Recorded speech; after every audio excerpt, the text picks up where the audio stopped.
मकर संक्रांति के दिन चुपचाप गाय को खिला दें। यह एक छोटी सी चीज उससे पहले दोस्तों जान लेते हैं मकर संक्रांति के बारे में। सूर्य जब एक राशि से दूसरी राशि में प्रवेश करते हैं तो ज्योतिष में इस घटना को संक्रांति कहते हैं। हर महीने संक्रांति का पर्व आता है, लेकिन माघ महीने में आने वाली मकर संक्रांति सबसे ज्यादा महत्वपूर्ण होती है। इस दिन सूर्य धनु राशि के निकलकर मकर राशि में प्रवेश करता है। मकर संक्रांति से ही सूर्य होते हैं।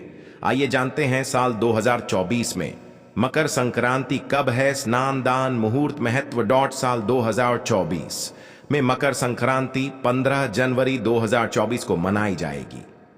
इस दिन पवित्र नदी में स्नान के बाद सूर्य पूजा करने वालों को आरोग्य, धन, सुख, समृद्धि और अक्षय पुण्य की प्राप्ति होती है।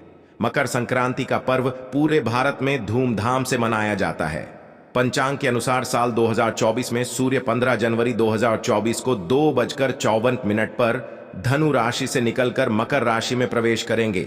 मकर संक्रांति के दिन सूर्य अपने पुत्र शनि की राशि मकर में प्रवेश करते हैं। मान्यता है कि मकर संक्रांति के दिन पानी में काला तिल और गंगाजल मिलाकर स्नान करने से कुंडली के ग्रह दोष दूर होते हैं। सूर्य और शनि दोनों की कृपा मिलती है। मकर संक्रांति के दिन से सूर्य उत्तर दिशा की ओर गति करते हैं। इस अवधि में सूर्य का तेज अधिक होता है। यही वजह है कि मकर संक्रांति पर सूर्य पूजा करने से मान सम्मान, धन और स्वास्थ्य लाभ मिलता है। कहते हैं इस दिन गुड़, अन्न, वस्त्र, काला तिल आदि का दान करने वालों को मोक्ष की प्राप्ति होती है। मकर संक्रांति से धरती पर अच्छे दिनों की शुरुआत मानी जाती है। सूर्य के उत्तरायण से देवताओं के दिन का आरंभ होता है। धार्मिक मान्यताओं के अनुसार मकर संक्रांति के दिन स्वर्ग का दरवाजा खुल जाता है। इसलिए इस दिन किया गया दान पुण्य अन्य दिनों में किए गए दान पुण्य से अधिक फलदायी होता है। इस दिन पोंगल का पर्व भी मनाया जाता है। वास्तव में 15 जनवरी मकर संक्रांति के दिन अगर आप यह उपाय कर लेते हो तो यकीनन आप पर मां लक्ष्मी की कृपा होगी और आप धनवान बन जाओगे। आप धनवान ना बने तो मुझे बताना दोस्तों, बस जो उपाय आपको बताया जाए वह उपाय कर लेना। चलिए जानते हैं। 15 जनवरी मकर संक्रांति दिन चुपचाप गाय को खिला दें। यह एक छोटी सी चीज, रोडपति भी होंगे, करोड़पति मिलेंगे। सभी संकट और कष्टों से मुक्ति, मृत्युदंड, पितृदोष तुरंत होगा खत्म।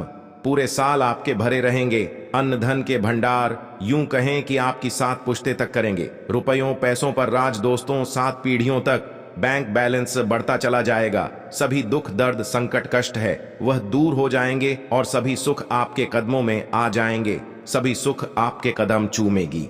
यदि आप यह एक छोटी और खास चीज चुपचाप गाय को खिला देते हैं तो तत्काल गरीबी आपके जीवन से खत्म हो जाएगी।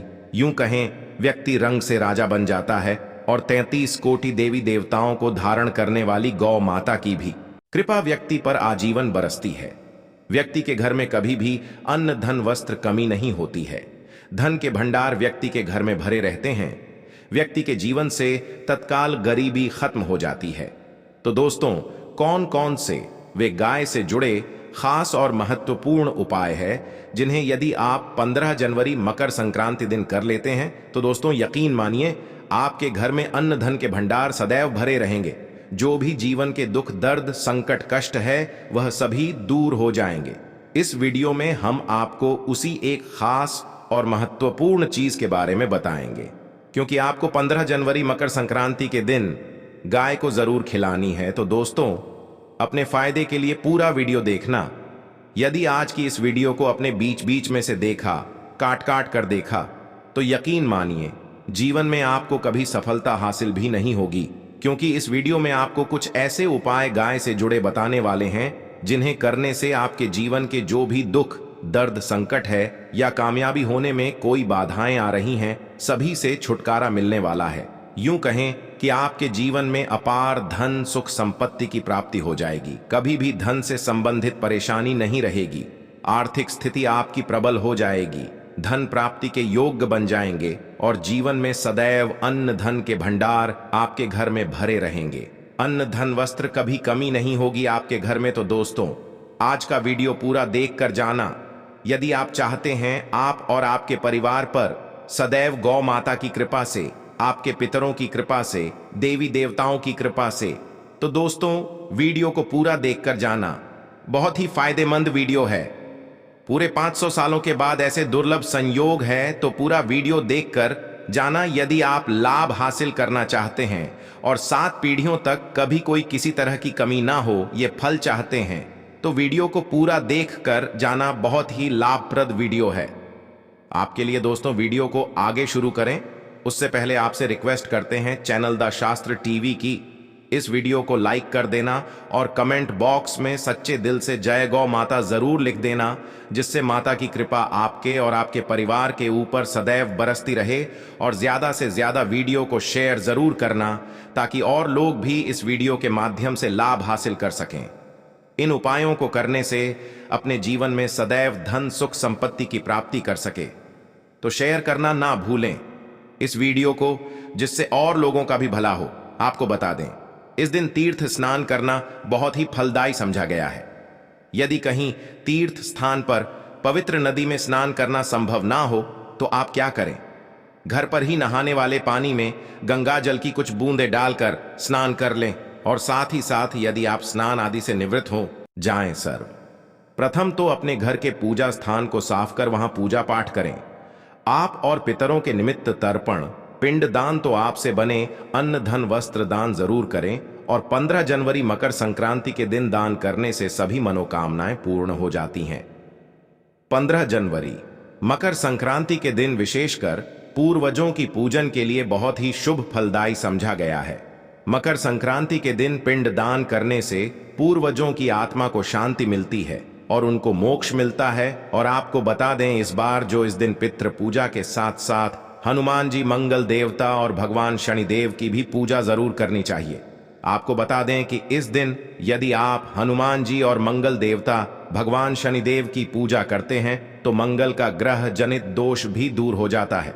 व्यक्ति के जीवन में धन सुख संपत्ति की प्राप्ति हो जाती है, समस्त मनोकामना व्यक्ति की पूर्ण हो जाती है। और दोस्तों साथ ही साथ अब बात करें आपको उस दिन, मतलब ये जो मकर संक्रांति के दिन है, इस दिन आपको एक उपाय तो जरूर करना है।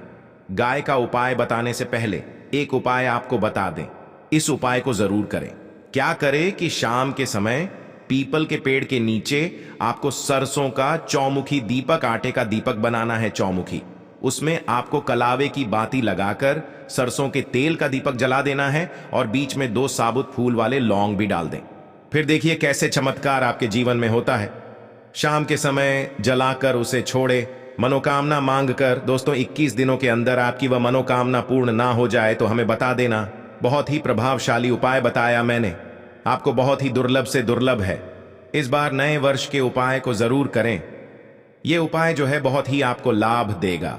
और अब बात करें गाय से जुड़े कौन कौन से उपाय आपको इस दिन, मतलब गाय से जुड़े उपाय जिन्हें करने से व्यक्ति को 7 पीढ़ियों तक बैंक बैलेंस की कमी नहीं होती, दुख दर्द संकट कष्ट दूर हो जाते हैं और सभी सुख व्यक्ति के कदमों में आ जाते हैं, कदम चूमती है सभी सुख और घर में धन के भंडार सदैव भरे रहते हैं, कोई कमी नहीं होती। किसी तरह कौन कौन से उपाय ध्यान से सुनना, जिस तरह बताएं उसी तरह इन उपायों को आपको करना है।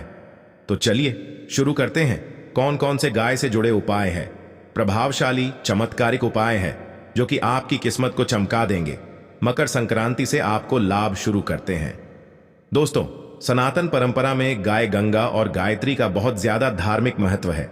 मान्यता है कि गौ माता के शरीर पर 33 कोटि देवी देवताओं का वास होता है। गौ माता की पूजा करने वाले जातक पर इन सभी देवी देवताओं की कृपा बरसती है। गौ सेवा से न सिर्फ इस जन्म के बल्कि पूर्व के भी दोष दूर हो जाते हैं। गाय से हासिल पंचगव्य का उपयोग जरूर शामिल करें, क्योंकि पंचम गव्य के बिना कोई भी पूजा पाठ और हवन सफल नहीं होता। या दोस्तों गौ कृपा पाने के लिए प्रतिदिन सप्ताह अथवा महीने में परिवार समेत एक बार गौशाला जाने का नियम जरूर बनाएं और वहां गायों को हरा चारा जरूर खिलाएं।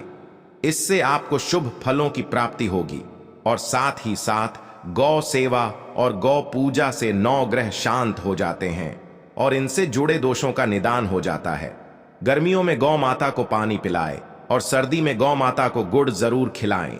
ध्यान रखें कि गर्मियों में गाय को गुधिया अनेक देवी देवताओं को अपने शरीर पर धारण करने वाली गौ माता से जुड़े कई शुभ और अशुभ संकेत भी होते हैं। मसलन गाय का दूध दूहते समय यदि गाय ठोकर मार दें और सारा दूध बिखर जाए तो अब शगुन होता है।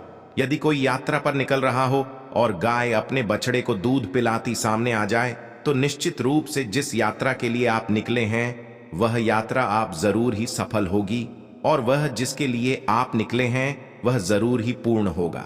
यात्रा पर जाते समय बाईं ओर गाय की आवाज आना और रात्रि में गाय की हंकार करना भी शुभ होता है दोस्तों।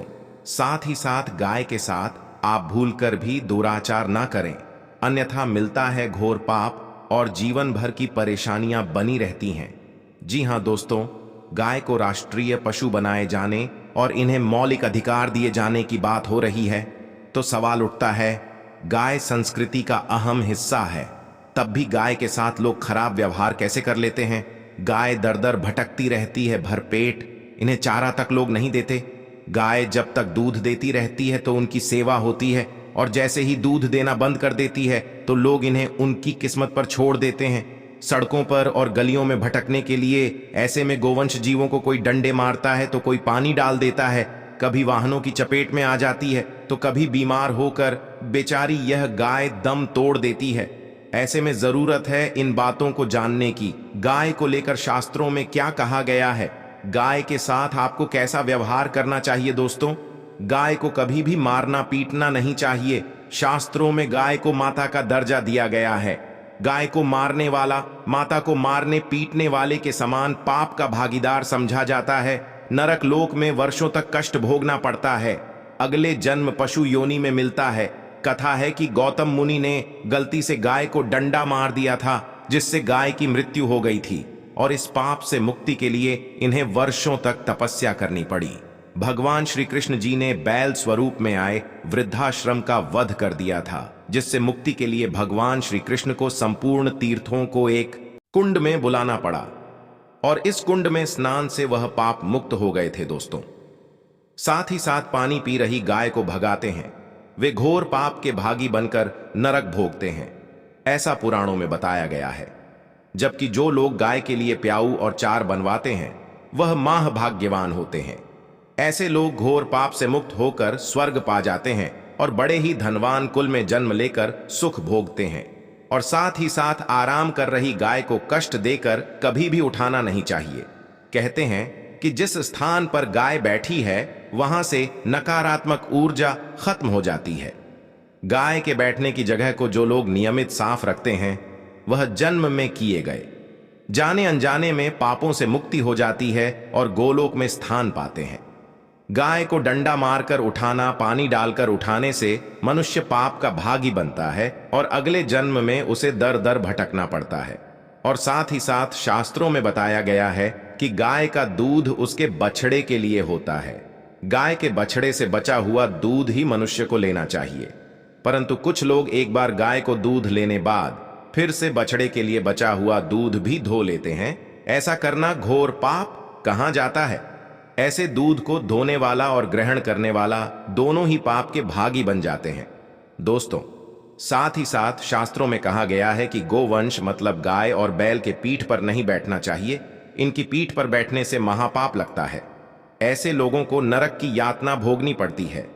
एकमात्र देव के अंश के उत्पन्न नंदी ही गोवंशीय है, जिस पर स्वयं महादेव और महादेवी सवारी करती है, क्योंकि नंदी ने स्वयं अपनी इच्छा से महादेवी की सवारी बनना स्वीकार किया था। और साथ ही साथ शास्त्रों में गाय के दान को बहुत ही महत्व दिया गया है, परंतु ऐसी गाय का दान कभी नहीं करना चाहिए जो बूढ़ी और बीमार हो। कठोपनिषद में नचिकेता की कथा भी इस संदर्भ में है कि जिस नचिकेता ने पिता द्वारा बूढ़ी गाय को दान करने पर आपत्ति जताई थी दूध देने वाली, और बछड़े सहित जो लोग गाय का दान करते हैं वह महान पुण्य को हासिल करके स्वर्ग में स्थान पाते हैं दोस्तों। साथ ही साथ सूर्य चंद्र मंगल शुक्र की युक्ति राहु से हो तो पितृदोष होता है। यह भी मान्यता है कि सूर्य का संबंध पिता से एवं मंगल का संबंध होने के कारण सूर्य यदि शनि राहु या केतु के साथ स्थित हो या दृष्टि संबंधी हो तथा मंगल की युति राहु या केतु से हो तो पितृदोष होता है। इस दोष से जीवन संघर्षमय बन जाता है। यदि पितृदोष हो तो गाय को प्रतिदिन या किसी भी एकादशी को या किसी पूर्णिमा के दिन, अमावस्या या किसी भी खास दिन पर रोटी गुड़ चारा खिलाने से पितृदोष खत्म जाता है। साथ ही साथ गाय की पीठ पर जो कूबड़ बना होता है वह बृहस्पति गुरु है। अतः जन्मपत्री में यदि बृहस्पति अपनी नीच राशि मकर में हो या अशुभ शिवलिंग में जा रहे हो और सामने से गौ माता आती हुई दिखाई दे तो गौ माता को अपनी दाहिनी ओर से जाने देना चाहिए। आपकी यात्रा जरूर ही सफल होगी। और जिस घर में गाय होती है उसमें वास्तु दोष स्वतः ही खत्म हो जाता है। और साथ ही साथ आपको बता दें कि गाय को आप भी रोटी बनाएं, प्रतिदिन ताजी रोटी ही बनाएं। गाय को अगर आपने रोटी बनाई है तो कोशिश करें कि उस रोटी को आप तुरंत ही गाय को दे दें। अगर आप उस रोटी को रख देंगे और उस रोटी को अगले दिन देंगे तो वह रोटी बासी मानी जाएगी। गाय को कभी भी बासी रोटी ना दें, इससे घर में नकारात्मक ऊर्जा वास करती है और जो भी काम आपके बनने वाले होंगे वह काम भी आपके बिल्कुल भी नहीं बनेंगे। इससे आपके घर में हमेशा दर्द देवता का वास रहेगा और आप जिस भी काम को करेंगे उस काम में आपको हमेशा असफलता ही हाथ लगेगी। इसलिए कोशिश करें गाय को रोजाना ताजी रोटी बनाकर खिलाएं और रोटी को बिल्कुल ना रखें। बासी रोटी गाय को ना दें और साथ ही साथ सड़ी गली चीजें गाय को नहीं खिलानी चाहिए। घर में कोई फल है, कोई सब्जी है, सड़ जाए तो लोग क्या करते हैं, गाय को देते हैं। नहीं, ऐसा नहीं करना चाहिए। ऐसा करने से यदि आप गाय को खिलाते हैं तो आप पाप के भागी बन जाते हैं। आप बिल्कुल सड़ी गली चीजें गाय को ना खिलाएं। और साथ ही साथ मकर संक्रांति पर आटे की 11 लोहियां बनाकर उनके ऊपर हल्दी लगाएं। इसके बाद गाय को खिलाएं। हर एक लोही को खिलाते समय गाय के सिंगों वाल आपके जीवन में खुशियां ही खुशियां होंगी। और एक बार मकर संक्रांति पर आप 7 बार गाय की परिक्रमा भी कर लें तो आपके समस्त काम होंगे। और मकर संक्रांति पर साथ ही साथ आप गाय को जब भी रोटी दे, रोटी पर या तो आप थोड़ी हल्दी लगा लें या थोड़ा गुड़ रख लें। अगर गुड़ ना हो तो आप थोड़ा घी रख सकते हैं। दोस्तों, गाय को कभी भी सूखी रोटी ना खिलाएं। सूखी का मतलब गाय को रोटी खिलाएं, उस पर कुछ ना कुछ रख कर खिलाएं। हल्दी रख लें, गुड़ रख लें, मिश्री, घी या जो भी रख लें, मतलब खाली नहीं खिलानी है। इतना करने मात्र से आपके जीवन के सभी दुख दर्द समाप्त हो जाएंगे। दोस्तों, ये थे गाय से जुड़े कुछ महत्वपूर्ण उपाय, कुछ बातें जिन्हें आपको ध्यान में जरूर रखना चाहिए। दोस्तों, वीडियो अच्छी लगी हो, वीडियो को लाइक करें, ज्यादा से ज्यादा अपने दोस्तों में शेयर करें। धन्यवाद।